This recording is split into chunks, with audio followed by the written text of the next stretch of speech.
Hello friends, எல்லாருக்கும் வணக்கம். இன்றைக்கி நம்ம நிக்கிஸ் கிச்சனில் நம்ம எல்லாருக்குமே ரொம்ப ரொம்ப பிடிச்ச வத்தக்குழம்பு. இன்றைக்கி கொஞ்சம் ஸ்பெஷலாக ஐயங்கார் வீட்டில் செய்கிற மாதிரி நல்ல ருசியான வத்தக்குழம்பு எப்படி நல்ல சுவையாக நம்ம வீட்டில் செய்யலாம் அப்படிங்கிறத பார்க்கலாம். வத்தக்குழம்பு செய்கிறது நிறைய வகையாக பண்ணலாங்க. நான் இன்றைக்கி என்னோடய மெத்தட் ஆஃப் வத்தக்குழம்பு உங்களோட ஷேர் பண்ணியிருக்கிறேன். இது மட்டும் செஞ்சிட்டோம் அப்படின்னா சாப்பாடு குழம்பு எல்லாமே காலி ஆகிடும். அது நம்ம எல்லாருக்குமே தெரியும் இல்லைங்களா. இதோட ஒரு பொரியல் அப்பளம் வச்சு சாப்பிட்டா லஞ்சு ஃபுல்ஃபில்லாக இருக்கும். இதை வாங்க எப்படி செய்கிறது அப்படிங்கிறத பார்த்துடலாம். இந்த வத்தக்குழம்பு வைக்கிறதுக்கு முதல்ல ஒரு கடாயில் 2லேருந்து 3 டேபிள் ஸ்பூன் நல்லெண்ணெய் சேர்த்துக்கிறேன். இப்போ எண்ணெய் சூடானதும் நம்ம இதில் ஒரு 3 டேபிள் ஸ்பூன் அளவுக்கு சுண்டக்காய் வத்தல் எடுத்திருக்கேன். இதை போட்டு முதல்ல இந்த எண்ணெயில் நம்ம வறுத்து எடுத்துக்கலாம். ஒரு 2லேருந்து 3 நிமிஷம் போல் வறுபடட்டும். பாருங்கள், இப்போ இது ரெடியாக இருக்குது. இப்போ நம்ம இதை எடுத்து வெளியே வச்சிடலாம். இப்போது அடுத்ததான் இதே எண்ணெயில் பாருங்கள், எண்ணி பார்த்தா ஒரு 10 தான் இருக்கும். அந்தளவுக்கு மட்டும் வெந்தயம். அப்புறமா இதோட நான் இன்றைக்கி இந்த மாதிரி கடைகளில் கிடைக்கிற தாளிப்பு வடகம் அதை சேர்த்து செய்ய போகிறேன். வத்தக்குழம்பு ரொம்ப நல்லாயிருக்கும். அதிலிருந்து நான் கொஞ்சம் மட்டும் எடுத்துக்கிறேன். இவ்வளோதான், ஒரு டீஸ்பூன் அளவுக்கு போட்டிங்கன்னா போதும். உங்கள்கிட்ட இது இல்லை அப்படின்னா கடுகு, உளுந்த பருப்பு, அப்புறமா சீரகம் சேர்த்து தாளிச்சிக்கலாம். இது இந்த மாதிரி ஒரு தடவை வதக்கி விட்டுட்டு இதில் ஒரு 10 பல்லு பூண்டு, கொஞ்சமாக கருவேப்பிலை,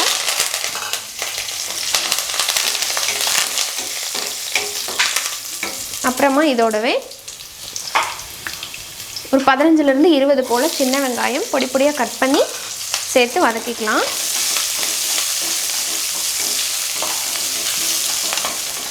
இப்போ பாருங்கள், வெங்காயம் ஓரளவுக்கு வதங்கியிருக்கு.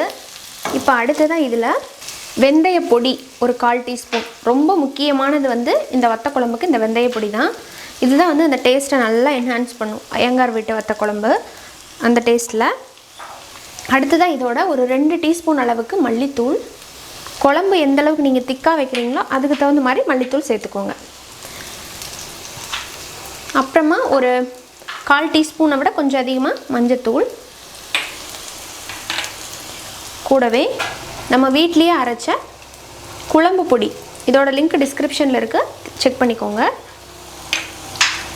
அடுத்ததான் இதில் கலருக்காக கொஞ்சமாக காஷ்மீரி சில்லி ஆட் பண்ணுறேன். இது ஆப்ஷனல், வேண்டானா ஸ்கிப் பண்ணிக்கலாம். சேர்த்துட்டு ஒரு தடவை நல்லா மிக்ஸ் பண்ணி விட்டுக்கலாம். ஒரு பெரிய தக்காளியாக மிக்ஸி ஜாரில் அரைச்சி எடுத்துருக்கேன். மீடியம் சைஸ்னால் 2 போட்டுக்கலாம். அதை ஊற்றிக்கிறேன். சேர்த்து அதை நல்லா மிக்ஸ் பண்ணணும். தக்காளியோட பச்சை வாசம் போகிற அளவுக்கு இதை நல்லா வதக்கி விடலாம். ஸோ இப்போ பாருங்கள், நம்ம சேர்த்து அந்த தக்காளியிலேருந்து நல்லா எண்ணெய் கசிஞ்சு வந்துருச்சு. நல்லா பச்சை வாசம் போனதுக்கப்புறமா இதில் புளி, ஒரு சின்ன துண்டு புளி எடுத்து புளி தண்ணி எடுத்துருக்கேன், அதை சேர்த்துக்கலாம். புளி சேர்த்துட்டு நல்லா மிக்ஸ் பண்ணி விடுங்க. இதோடவே பார்த்திங்கன்னா நம்ம என்ன சேர்த்துக்க போகிறோன்னா, நம்ம ஃப்ரை பண்ணி வச்சுருந்தோம் இல்லைங்களா சுண்டக்காய், அதையும் இந்த ஸ்டேஜில் உள்ளே சேர்த்துக்கலாம். இப்போவே சேர்த்து நல்லா கொதித்து வேகும்போது அதோடய ஃப்ளேவர்லாம் நல்லா உள்ளே இறங்கிடும். இதை சேர்த்து மொத்தமாக நல்லா மிக்ஸ் பண்ணி விட்டுடலாம். பார்க்கவே சூப்பராக இருக்குல்ல வத்தக்குழம்பு. எஸ், சாப்பிட்றதுக்கும் ரொம்ப டேஸ்ட்டாக இருக்கும். இப்போ அடுத்ததான் தேவையான அளவுக்கு தண்ணி சேர்த்து நம்ம கலந்து ஊற்றிடலாம்.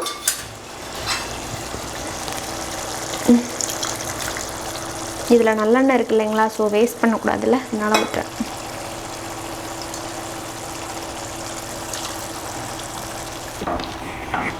நல்லா கொதிச்சு வரட்டும், பார்க்கலாம். இப்போ இந்த மாதிரி கொதிச்சுட்ருக்கையில் இந்த குழம்புக்கு தேவையான அளவுக்கு உப்பு சேர்த்து நம்ம மிக்ஸ் பண்ணி விட்டுடலாம். உப்பு பார்த்து அளவாக சேர்த்துக்கோங்க. ஏன்னா ஆல்ரெடி இது கசப்புங்கிறனால ரொம்ப சேர்த்துறாதீங்க, சாப்பிட முடியாது. இப்போ கரெக்டாக ஒரு 8 நிமிஷம் மேலே ஆயிருக்கு. இப்போ நம்ம பார்க்கலாம் குழம்பு எப்படி இருக்குன்ட்டு. சூப்பராக இருக்குங்க, வாசமே செம்மையாக வந்துட்டுருக்கு அப்பளத்துலேருந்து. பார்த்திங்கன்னா குழம்பு வந்து ஜம்முன்னு ரெடி ஆகிருக்கு. நீங்கள் இப்படியே வந்து கருவேப்பிலை தூவி இறக்குறனால இறக்கிக்கலாம். பட் இதில் நான் ஃபைனலாக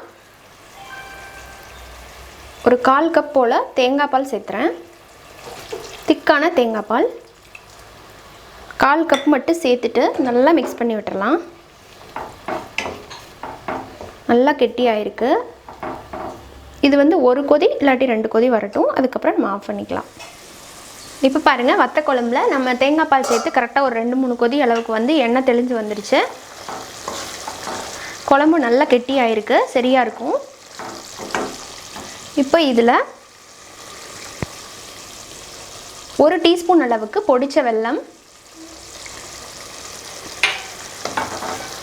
சேர்த்து மிக்ஸ் பண்ணிவிட்டு கடைசியாக இதில் கொஞ்சமாக கருவேப்பிலை, இதை வந்து கையில் நல்லா இந்த மாதிரி கிள்ளி சேர்த்துட்டோம்னா நல்லா வாசமாக இருக்கும். சேர்த்துட்டு நல்லா மிக்ஸ் பண்ணிவிட்டு நம்ம இறக்கிடலாம்.